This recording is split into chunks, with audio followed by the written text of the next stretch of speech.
We should just not believe what he says then. The President of the United States, what he says, let's not listen.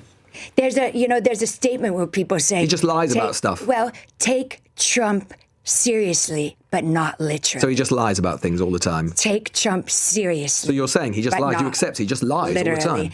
What you just saw wasn't a misunderstanding. It wasn't a slip of the tongue. It was a defense strategy collapsing in real time. Because the moment you admit words don't mean what they say, power stops being accountable. And once that happens, nothing that follows can be trusted. You'll know that 457 British soldiers died in Afghanistan because your country asked for our help. President Trump said that the UK and others stayed a little back, a little off the front lines. He's rode back from that and praised the British Army now, but he hasn't apologised for it. Do you understand how profoundly insulting that is to us and to the families of those who were maimed and killed for the United States? I do. I've lived in Great Britain for the last 20 years. I love this country. I'm a citizen here, and I'm very well aware of the sacrifices that the British families made during that time. And there's no excuse, quite frankly, for what he said. Now, you asked about an apology, and I was looking back, actually, over the last couple of days. How many times has President Trump come out and apologized for something?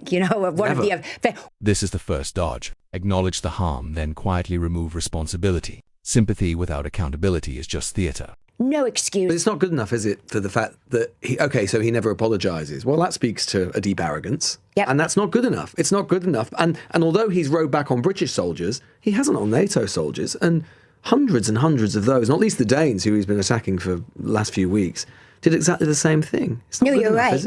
And I think the Danish people per capita had the highest, highest more than American, as many or more than Americans. Look, I'm not going to sit here and defend that statement. It was offensive, it was hurtful, and it was untrue, as we've just discussed. I think what you are going to see, probably in relation to maybe the work we're probably going to start doing on Chagos together, is more comments about how much the UK and the US and the special relationship. Why would he say something like that? Listen carefully. Arrogance isn't being challenged here. It's being normalized. More senior figures in the Republican Party speaker, Mike Johnson perhaps, or maybe the Senate Majority Leader. Look, I don't think anyone's going to defend that statement, and because we all know it's not true, and this is our greatest ally. And if a Democrat had said something like that. Imagine if Joe Biden had said something like that. Yeah. People in your party would be saying that not only is it offensive, but they'd be saying he was senile. Do you understand why some people are questioning the president's senility? No, I don't. Really? No, I don't. Have you seen him recently? Yeah, I have. And I think it's just a bit rich. And you think he's all right?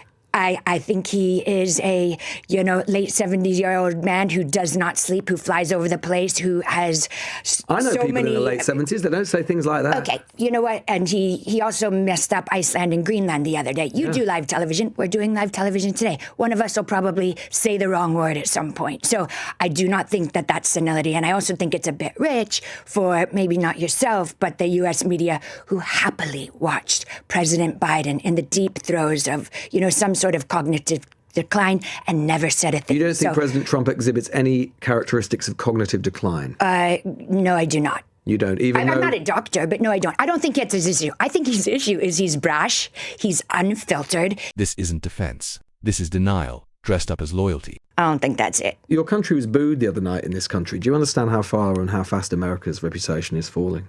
Yeah, you know what? I think what's going on between our two countries, and like I said, this is my adult home, I love this country, is tough love. I really think that, and this has been going on since the Munich Security Conference.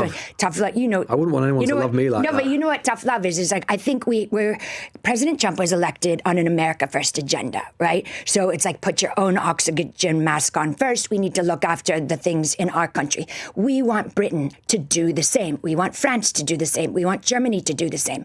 All of these countries to look inward, care about the people that actually live there, and be the best you can be. Because if Europe and indeed the UK you think America is the best it can be right now? When people start calling humiliation tough love, respect is already gone. To defend ourselves from you. Well, what do you mean by that? Well, what I mean by that is that your country's been threatening to invade a European sovereign power. Oh, are we back on Greenland? Yeah. Oh, okay. Well, would you not agree that with the ice caps melting in the Arctic, that is one of the most important regions going forward for Arctic shipping lanes? Yep. You'd agree with that, right? Yep. Okay. And the good news is that as a result of a treaty from the 1950s, where you got the American Virgin Islands and the Danes got a complete recognition of Greenland, you can put as many troops and as many bases on there as you want, but your presidents, including Donald Trump in his first term, have chosen not to do so. So it's obviously your presidents who don't think it's that important. Notice the shift. Serious consequences answered with casual speculation. Because of European red tape, you have to invade Greenland. Do you really think, Lewis, that there was going to be an invasion of Greenland? Well, the Europeans clearly thought it was a possibility because they've been sending troops there as a deterrent. Well, and your president said, until this week, he said and raised the prospect of the use of force. He could have ruled that out earlier. He elected not to do so. He was going to threaten tariffs. He was threatening tariffs on us for opposing him. With friends like that, who needs enemies? Well, I think the funny thing is, again, anyone that's been paying attention to the Trump playbook, that was step 6. That's exactly what he does. He throws a grenade into a room. He says something completely outrageous. No, but you know what I mean. And then people start taking it seriously. That happened with Russia, Ukraine. It happened with, the contributions to NATO. There was never a chance the U.S. was going to invade Greenland. Anyone with He's got nowhere with Russia and Ukraine. Anybody. He's got nowhere with Russia and Ukraine. Yes, it is. This is the excuse that keeps coming back. Chaos isn't a tactic, it's a cover. With regards to Greenland, whether he seriously intended to take it by force or not, all he has done, all he's achieved is alienate what should be America's closest allies. And he's done so in a way which has been profoundly insulting to NATO military families.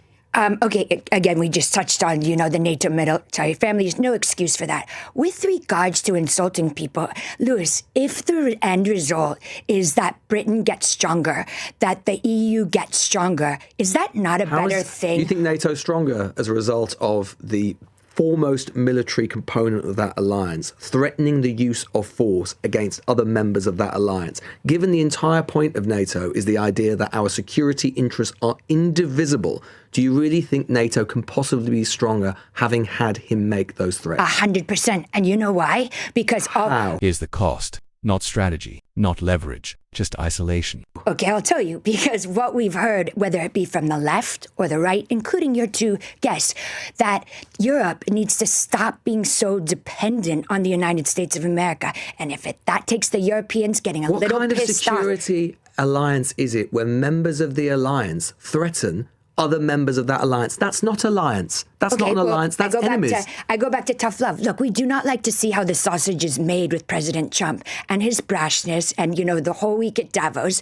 I know that the Europeans and the UK people, international people, were appalled. Oh my God, I can't believe he's using this language. But there's a whole nother group of people, and I can tell you because they've been coming up to me all week being like, I wish we had leaders like that who put our country first. What, threaten to invade other people's countries with no regard to whatsoever for the views of those people? We've got leaders like that in the world. They're called President Putin and President Xi. An alliance that threatens itself isn't strength, it's decay. So going back to, you keep wanting to talk about Trump invading Greenland. That's just not a serious, consideration. That was never going to happen. It's part of his playbook, just like we were not going to be tariffing all the EU. So we should just not believe what he says then. The President of the United States, what he says, let's not listen. There's a statement where people say he just lies about stuff. Well, take Trump seriously, but not literally. So he just lies about things all the time. Take Trump seriously. So you're saying he just lies. You accept he just lies literally. All the time. I don't know if you want to call it lying. I don't know if you want to call it, this is the playbook. This is the art of the deal. Of lying. This is if you're told not to believe the words of a president, then honesty is already dead. One final question. Sure. America is supposed to be the land of the free and the home of the brave. I've just come back from Minnesota, as you know. Their ethnic minority US citizens are terrified to leave their own front door without identification papers. Is that the sort of country your proud President Trump has made? You know what? There's a huge issue right now with, you're talking about the ICE enforcement. And as you'll know, because you were just there, Minneapolis is what's called a sanctuary city. So the local agents can decide not to cooperate with the federal agents. What's crazy about all of this is President Obama, deported 1.8 million people with Tom Homan as his head of ICE. But ICE weren't doing things like this. And you know why? Because President Obama called the local politicians and said, keep your mouth shut and let the feds, ICE, do their job. ICE weren't doing what they've been doing now. Well, under President and that Obama. is because they weren't killing U.S. citizens. Okay, and that's atrocious, and that was a tragedy. So I'm not going to gloss over that. This is what deflection sounds like. Change the subject. Avoid the fear. I agree with the president that Rennie Good, and I assume he would think this as well about the nurse, young nurse, 37-year-old nurse who was killed last night, are domestic terrorists. Absolutely not. I mean, Alex Pretty was not a domestic terrorist. However, he did show up at a peaceful protest with a gun, and he fought back when they were trying to detain him. Republicans tell us guns are a good thing. Well, yeah, Second Amendment, it is a good thing. So he was just exercising his Second Amendment rights. Of course he was. And then he got shot for it. Louis, there's rights, which I totally back the Second Amendment, and then there is common sense. When you are pulled over in the United States of America, driving your car, the first thing you're told is put your hands on the wheel. He wasn't threatening And if you them. have a weapon, let the police know. But he wasn't threatening This was a terrible accident.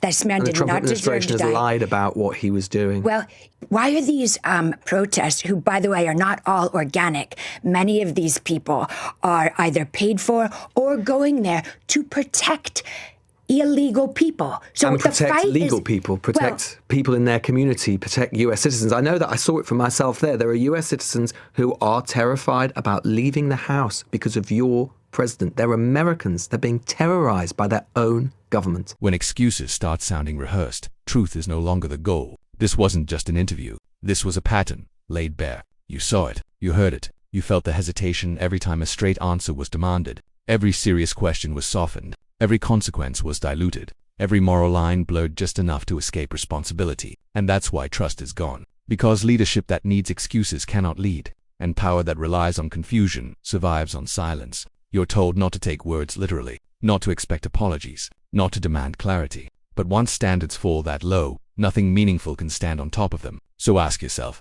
is this incompetence or is it cowardice? And would you trust people like this to run a country? If you felt that frustration too, hit like, subscribe, and ring the bell.